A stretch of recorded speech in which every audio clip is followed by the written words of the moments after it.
Hello, chess family. It's me, National Master Jesse James. It's time for another personal game of mine. And this one, this is round 3 of our weekly Wednesday night tournament. Very strong tournament this week. We had an oldie but a goodie. Don Flournoy came out of the woodworks and decided to join us for this chess tournament. And well, I'm playing the white side of this. Let's see how it goes.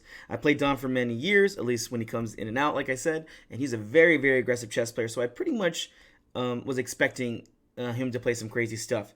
And, I switched over to d4 for this game because, d4 is going to be a lot harder for him to attack. And so my instincts were correct. I played d4, he went knight f6, knight f3, g6, bishop f4. As you guys have been seeing, I've been playing the London system quite a bit now. It's a very easy and solid structure for me to try and hold the position. And after bishop to f4, he went ahead and played pawn c5, looking for some craziness. And I guess if I was a little bit more versed in the d4, I would have most likely played pawn to d5 to switch in some kind of Bayoni kind of structure. With that being said, I was not really ready for this, so I just kept it simple and played pawn to e3. Again, just sticking with my London system. Bishop g7, bishop e2, pawn takes, d6, and castles. Here I'm very happy with my position. Again, I'm not trying to push for a huge advantage. There's some players that you will play that you don't have to do anything to create the imbalance. Remember, when you're playing a chess game and you're trying to win games, an imbalance must be made, whether it's good or bad for you. This creates the winning chances. With that being said, some people you don't need to do this with. As I knew my opponent, very, very aggressive chess player, I don't need to do too much. I'm going to play solid, let him overreach, and then I shall attack. I like how Steinitz puts it. Only the player with the initiative has the right to attack. Here we go. Pawn h6 got played. Interesting move. I guess that was supposed to stop some kind of g5 kind of stuff. I went ahead and played pawn c4. Again, just slowly taking out my feelers, developing my pieces. I like to do like the old Russians and just go ahead and, develop your pieces before the attack. Very, very crazy idea, I know. Bishop f5 got played. I'm not too sure what this does. It looks artificially good. The bishop goes out there, but it's not really attacking anything. Knight c3 and knight b to d7. At this point, I realized, a little bit of a mistake has been made here. White to move. How do you take advantage of this and get a +2 advantage? Again, this is not a combination as far as winning material, but it's going to give you a better positional position.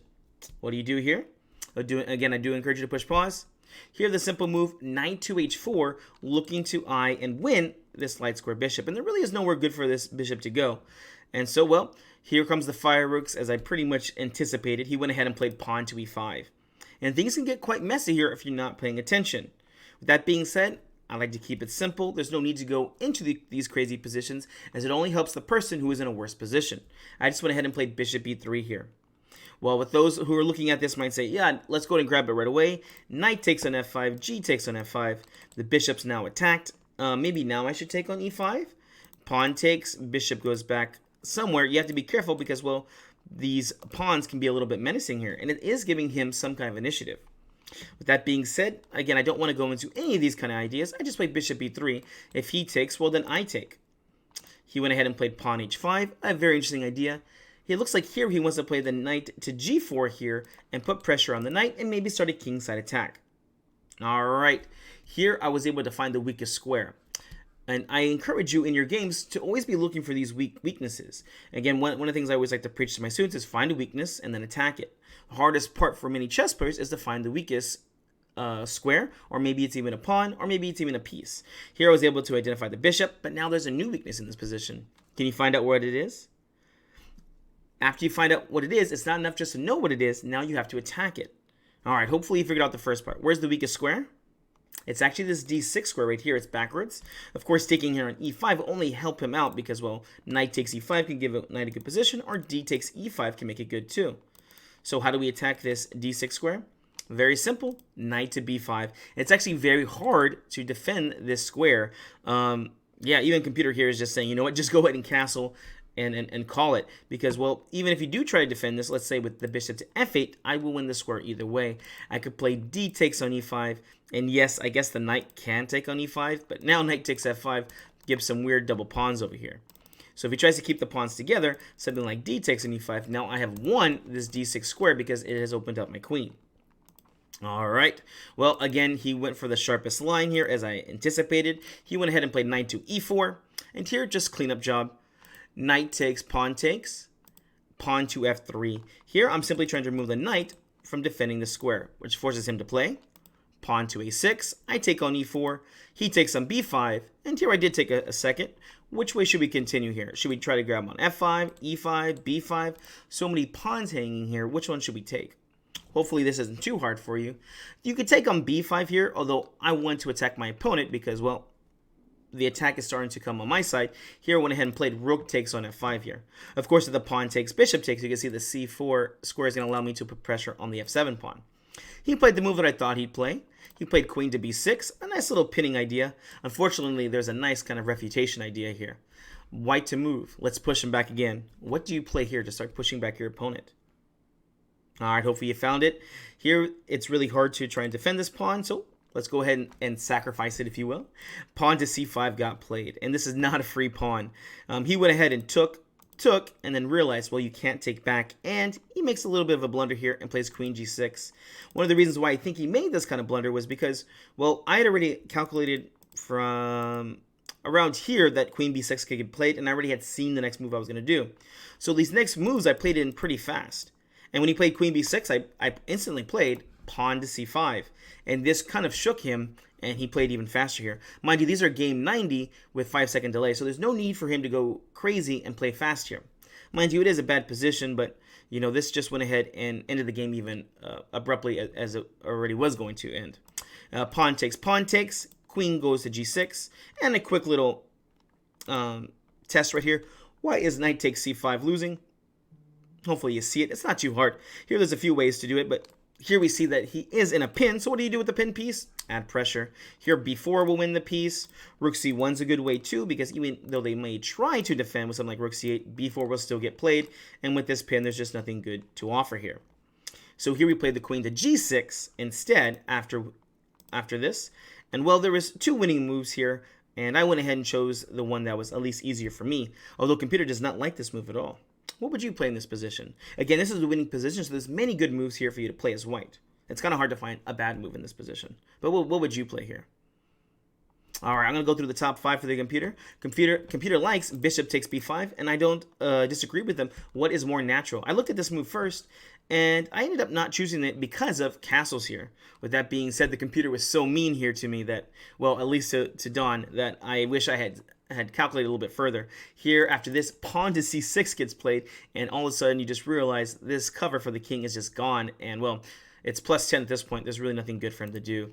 Computer gives knight c5, queen c2 attacking and defending, and oof, just everything is going bad here. We can go through a few variations, but it's just not going to go well. The computer just keeps giving up pieces here. If I had seen that continuation, I definitely would have gone for it. So I didn't play bishop takes b5. Other good moves here. Queen to d5, which makes lots of sense. Puts pressure on f7 and also on the b7 pawn. And if castles happens again, well, rook takes f7 gets played. Bishop takes b5. Oof, there's too many ideas here, again, to stop. And you're still at a +8 position. Another good move in this position. Here, queen to b3. Again, attacking a lot of the key points here for black's weaknesses. And then there's my move, which again, like I said, maybe wasn't the best, but I'd seen the idea. Bishop takes on h5. Knowing my opponent, I knew he was not going to play the best move in this position, and best is still losing here with playing rook takes on h5. It's just not his way. Here I would have played queen takes h5, queen takes, and rook takes. Now this is completely winning, but it is going to take a while to nurse this back to health. With that being said, I felt very comfortable feeling like I could win this position pretty easily. I knew he was not going to do this, and he played the move that I thought he'd play. He went ahead and played queen to h7. All right, here we go. Let's keep moving forward. What did we play here?